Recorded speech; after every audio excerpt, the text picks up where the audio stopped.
मंडळी, भारतात क्रिकेट हा धर्म मानला जातो आणि त्या धर्मातला देव म्हणजे अर्थातच क्रिकेटचे देव सचिन तेंडुलकर। मात्र धार्मिक अधिष्ठान क्रिकेटला लाभलं तरी त्याला व्यावसायिक झालर मिळाली, ती व्यावसायिक झालर लाभली म्हणूनच क्रिकेट इतक्या उंचीला पोहोचलं। तर मंडळी, सचिन तेंडुलकर सारखा हिरा आपल्याला गवसला होता।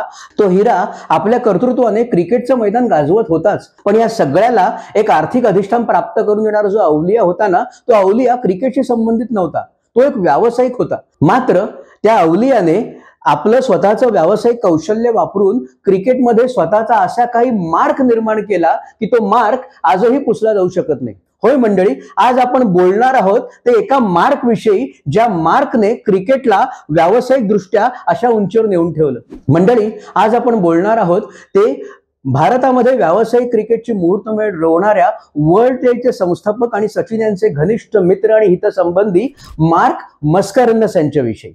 नमस्कार मंडळी, मी समर्थ म्हात्रे आपलं स्वागत करतो आपलं लाडकं युट्यूब चॅनल समर्थ मध्ये। ते साधारण 94-95 साल होतं। सचिन तेंडुलकर यांनी स्वतःची क्षमता दाखवायला अगदी जोरदार प्रयत्न सुरू केला होता।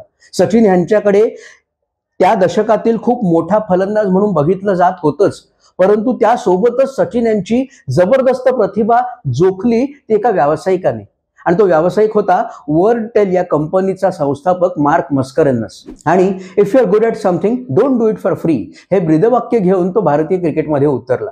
त्यावेळी क्रिकेटमध्ये खूप पैसे नव्हते, थोडेफार होते, मात्र तरीही क्रिकेट खेळणाऱ्याला त्या व्यतिरिक्त कुठेतरी नोकरी करायला लागायची किंवा ज्या संघातर्फे ते खेळतात त्या संघाच्याच कंपनीत काम करावं लागायचं। अनेक क्रिकेटपटूंची कारकीर्द तोपर्यंत तशीच घडली होती। क्रिकेट स्वतंत्र अर्थार्जनाचा विषय तोपर्यंत सुद्धा झाला नव्हता। मार्क यांनी काय केलं? मार्क यांनी या सगळ्या परिस्थितीचा विचार केला। त्या क्षणी सचिन तेंडुलकर यांच्या जाहिराती वगैरे सुरू होत्या आणि त्या क्षणी वर्षाला तेंडुलकर हे साधारण 16 लाख रुपये जाहिरातींमधून कमवत होते। मार्क आले आणि त्यांनी सचिन यांना हा करार मोडायला लावला। तो करार त्यांनी मोडला आणि सचिन सोबत त्यांनी एक नवा पंचवार्षिक म्हणजेच 5 वर्षांचा करार केला। किती रकमेचा? अर्थात 25 कोटींचा।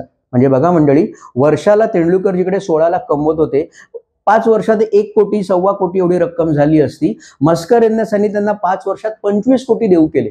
अट एकच, जे कोणी सचिन यांना सोबत घेऊन जाहिरात करू इच्छित असतील, काहीही प्रमोशन करू इच्छित असतील, त्यांनी वर्ल्ड टेलशी संपर्क साधावा। सचिन यांना त्यात काहीच गमवण्यासारखं नव्हतं, ते आनंदितच झाले, कारण 5 वर्षांकरता 25 कोटी खूप मोठी रक्कम होती। अनेकांना हा वेडेपणा वाटला, पण मार्क यांची दूरदृष्टी बघा। त्यानंतर सचिन यांनी स्वतःच्या कर्तृत्वाचा असा काही शिलालेख रोवला की सचिन बॅटिंग तर करत होतेच, सचिन बॉलिंग सुद्धा करायचे, 8-10 ओव्हर टाकायचे, मॅन ऑफ द मॅच व्हायचे, फिल्डिंग सुद्धा उत्तम करायचे, आणि त्यानंतर सचिन हे आपल्या संघाचे कर्णधार सुद्धा झाले। या सगळ्यानंतर सचिन यांची ब्रँड व्हॅल्यू प्रचंड वाढली आणि मार्क यांचा एक प्रकारे खेळलेला हा जुगार जबरदस्त यशस्वी ठरला। यानंतर काय होतं, मग जाहिरातदारांची रांग लागली आणि एक वेगळाच इतिहास भारतीय क्रिकेटमध्ये घडला। यानंतर उजाडलं 2001 साल। आता ह्या कराराची, ह्या म्हणजे मार्क आणि सचिन यांच्यामधला जो करार होता त्या कराराची पुनरावृत्ती करायची होती, आणि मार्क यांनी यावेळी 5 वर्षाकरता सचिन यांना देऊ केली 100 कोटी इतकी रक्कम। ही रक्कम आपल्याला जास्त वाटेल मंडळी, परंतु आता क्रिकेट काय आहे हे अनेकांना कळलं होतं। वेगवेगळ्या कंपन्या सचिन यांना ह्यापेक्षा जास्त रक्कम द्यायला तयार होत्या, पण सचिन यांची व्यावसायिक सचोटी आणि बांधिलकी अशी त्यांनी मार्क यांच्या सोबतच पुन्हा एकदा 5 वर्षांचा करार केला। याचं कारण मार्कच ते होते ज्यांनी 95 मध्ये कशात काही नसताना सचिनवर पैसे लावले होते। मंडळी, एवढंच नाही तर 1999 मध्ये अगदी वर्ल्ड कप दरम्यान जेव्हा सचिन यांच्या वडिलांचं निधन झालं, तेव्हा सचिन खूप खचले होते। तेव्हा सचिन थोडा काळ क्रिकेटपासून लांब होते आणि व्यावसायिक जीवनापासून तर जास्त लांब होते। तेव्हा त्यांची सगळी व्यावसायिक गणितही मार्क यांनी स्वतः सांभाळली, सचिनला डिस्टर्ब केलं नाही।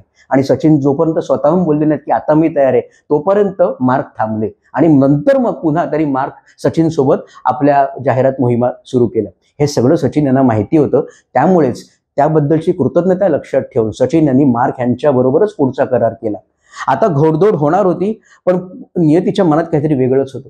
2001 मध्ये हा करार झाला आणि 2002 साली मार्क मस्कारेन्हस यांचं अपघाती निधन झालं। त्यांच्या कंपनीला कोणीच करता करविता राहिला नाही आणि दूरदृष्टीपणा नसल्याने ही कंपनी हळूहळू खालावत गेली। त्यामुळे आता कराराचं काय ही चिंता या कंपनीतल्या सगळ्यांना भेडसावत होती, पण सचिन यांनी पुन्हा एकदा व्यावसायिक सचोटी दाखवली आणि 2006 पर्यंत म्हणजे ह्या कराराची मुदत असेपर्यंत वर्ल्ड टेल सोबतचा हा करार कायम ठेवला। आणि त्यानंतर त्यांनी वेगळे करार केले। मंडळी, यानंतर म्हणजे 2006 नंतर 2 वर्षात आपल्याकडे IPL सुरू झालं आणि मग क्रिकेटचं व्यावसायिकीकरण झालं आणि मुळात खेळाडू, प्रशिक्षक या सगळ्यांना रोजगाराचं साधन मिळालं. मुळात क्रिकेटमधूनच अर्थार्जन होऊ शकतं. क्रिकेटमुळेच खेळाडू आणि सगळेच प्रशिक्षक आणि एकूणच सगळं क्रिकेट जगत हे आत्मनिर्भर व्हायला लागलं. पण या सगळ्याची सुरुवात कुठेतरी 95 साली मार्क मस्करेनस यांनी घातली होती, एवढं मात्र नक्की.